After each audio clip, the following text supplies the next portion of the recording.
Siddaramaiah ಮಹದೇವಪ್ಪಗೆ HDK counter ಕೊಟ್ಟಿದ್ದಾರೆ. ಮನುವಾದಿ HDK ಅಂತ ಹೇಳ್ಬಿಟ್ಟು ಸಿದ್ದರಾಮಯ್ಯಗೆ ಗುತ್ತನ್ನು ಕೊಟ್ಟಿರುವಂಥದ್ದು. ಕೃಷ್ಣ ತತ್ವ ನಂಬಿದವನೇ ಹೊರತು ಕಂಸ ಹಿಂಸೆಯನ್ನಲ್ಲ. ನಾನು ಕೃಷ್ಣ ತತ್ವ ನಂಬಿದವನು, ಕೈ ಕಂಸನಲ್ಲಿ ನಂಬಿಕೆ ಇಟ್ಟಿದ್ದೆ. ನನ್ನನ್ನು ಮನುವಾದಿ ಅಂತ ಮುಖ್ಯಮಂತ್ರಿ ಹೇಳಿದ್ದಾರೆ. ಶಾಲಾ ಮಕ್ಕಳಿಗೇನು ಬೋಧಿಸ್ತಾರೆ ಅನ್ನೋದನ್ನ ಹೇಳಿ, ಬುದ್ಧಿಗೇಡಿತನಕ್ಕೂ ಮಿತಿ ಬೇಡವೆ ಅಂತ ಹೇಳ್ತಿದ್ದಾರೆ. ಎಚ್ಡಿಕೆ ಪ್ರಶ್ನೆ ಮಾಡ್ತಾ ಇದ್ದಾರೆ ಸಿದ್ದರಾಮಯ್ಯನವರಿಗೆ. ಭಗವದ್ಗೀತೆ ಅನ್ನೋದು ಜಗತ್ತ ಬೆಳಕು, ಅರಿವು ಅಂತ ಹೇಳ್ತಿದ್ದಾರೆ. ಪಠ್ಯದಲ್ಲಿ ಭಗವದ್ಗೀತೆ ಸೇರಿಸಬೇಕು ಅಂತ ವಿನಂತಿ ಮಾಡ್ತಿದ್ದೀನಿ. ಎಚ್ ಸಿ ಮಹದೇವಪ್ಪನವರಿಗೆ ಭಗವದ್ಗೀತೆಯ ಸಾರ ಕೂಡ ಗೊತ್ತಿಲ್ಲ. ಇನ್ನಾವುದೋ ಗ್ರಂಥದ ಸಾರ ಗಾಢವಾಗಿ ಇಳಿದಿರಬೇಕು.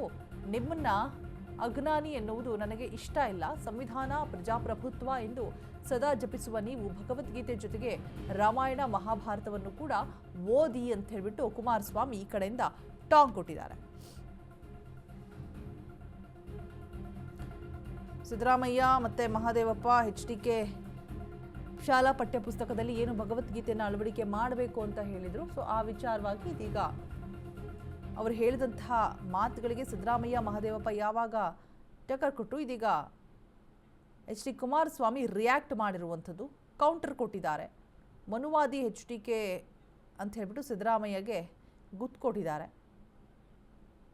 ಕೃಷ್ಣ ತತ್ವ ನಂಬಿದವನೇ ಹೊರತು ನಾನು ಕಂಸ ಹಿಂಸೆಯನ್ನು ನಂಬಿ ಬಂದವನಲ್ಲ ಅಂತ ಹೇಳ್ತಿದ್ದಾರೆ. ನಾನು ಕೃಷ್ಣ ತತ್ವವನ್ನು ನಂಬಿರ್ತೀನಿ, ಕೈ ಕಂಸನಲ್ಲಿ ನಂಬಿಕೆ ಕೂಡ ಇಟ್ಟಿದ್ದೀನಿ ಅಂತ ಹೇಳ್ತಿದ್ದಾರೆ.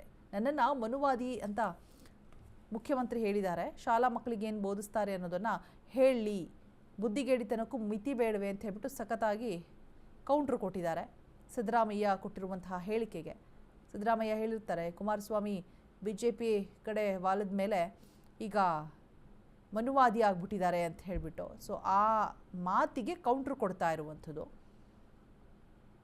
ಭಗವದ್ಗೀತೆ ಅನ್ನೋದು ಜಗದ ಬೆಳಕಾಗಿರುತ್ತೆ, ಅರಿವಾಗಿರುತ್ತೆ. ಪಠ್ಯದಲ್ಲಿ ಭಗವದ್ಗೀತೆ ಸೇರಿಸಬೇಕು ಅಂತ ವಿನಂತಿ ಮಾಡ್ತೀನಿ ಅಂತ ಹೇಳ್ತಿದ್ದಾರೆ. ಎಚ್ ಸಿ ಮಹದೇವಪ್ಪನವರಿಗೆ ಭಗವದ್ಗೀತೆ ಸಾರಾನೇ ಗೊತ್ತಿಲ್ಲ. ಯಾವುದೋ ಗ್ರಂಥದ ಸಾರ ಗಾಢವಾಗಿ ಇಳಿದಿರಬೇಕು. ನಿಮ್ಮನ್ನು ಅಜ್ಞಾನಿ ಅನ್ನೋದಕ್ಕೆ ನನಗಿಷ್ಟ ಇಲ್ಲ. ಸಂವಿಧಾನ, ಪ್ರಜಾಪ್ರಭುತ್ವ ಅಂತ ಹೇಳ್ಬಿಟ್ಟು ಸದಾ ಜಪ ಮಾಡೋ ನೀವು ಫಸ್ಟು ಭಗವದ್ಗೀತೆ ಜೊತೆಗೆ ರಾಮಾಯಣ, ಮಹಾಭಾರತವನ್ನು ಕೂಡ ಓದಿ ನಂತರ ಮಾತನಾಡಿ ಅಂತ ಕೌಂಟರ್ ಕೊಟ್ಟಿದ್ದಾರೆ ಮಹದೇವಪ್ಪ ಹಾಗೆ ಸಿದ್ದರಾಮಯ್ಯ. ಇಬ್ಬರಿಗೂ ಕೂಡ ಎಚ್ ಡಿ ಕುಮಾರಸ್ವಾಮಿ ಹೇಳಿರುವಂತಹ ಮಾತುಗಳು. ಬಹುಶಃ ಮಹದೇವಪ್ಪನವರಿಗೆ ಭಗವದ್ಗೀತೆಯ ಸಾರ ಗೊತ್ತಿಲ್ಲ, ಅವರಿಗೆ ಯಾವುದೋ ಗ್ರಂಥದ ಸಾರ ಗಾಢವಾಗಿ ಇಳಿದಿರಬೇಕು ಅಂತ ಹೇಳ್ತಿದ್ದಾರೆ. ನಾನು ಸೇರಿ ಜನಪ್ರತಿನಿಧಿಗಳೆಲ್ಲರೂ ಕೂಡ ಪ್ರಮಾಣ ಸ್ವೀಕರಿಸೋದು ಸಂವಿಧಾನಬದ್ಧವಾಗಿಯೇ.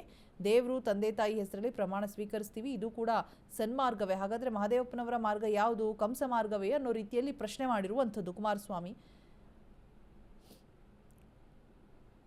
ಮತ್ತೆ ಭಾರತದ ರಾಜನೀತಿ ನಿಂತಿರೋದೇ ಕೃಷ್ಣ ತತ್ವದ ಮೇಲೆ. ಸಮರ, ರಾಜಕೀಯ, ಜ್ಞಾನ, ಆಡಳಿತ, ಮನುಷ್ಯ ಸಂಬಂಧಗಳು ಎಲ್ಲದಕ್ಕೂ ಕೂಡ ಭಗವದ್ಗೀತೆಯೇ ದೀವಿಗೆ ಆಗಿರುತ್ತೆ. ಕೃಷ್ಣ ಬೋಧೆ ಸಾರ್ವಕಾಲಿಕ, ಭಗವದ್ಗೀತೆ ಕಾಲಾತೀತ ಅಂತ ಹೇಳ್ತಿದ್ದಾರೆ. ಇದನ್ನು ಫಸ್ಟ್ ತಿಳ್ಕೊಳ್ಳಿ ನೀವು ಅಂತ ಹೇಳ್ಬಿಟ್ಟು ಮಹದೇವಪ್ಪನವರಿಗೆ ಎಚ್ ಡಿ ಕುಮಾರಸ್ವಾಮಿ ಹೇಳ್ತಾ ಇರುವಂಥದ್ದು. ನಿಮ್ಮನ್ನು ಅಜ್ಞಾನಿ ಅನ್ನೋಕ್ಕೆ ನನಗೆ ನಿಜವಾಗ್ಲೂ ಇಷ್ಟ ಇಲ್ಲ.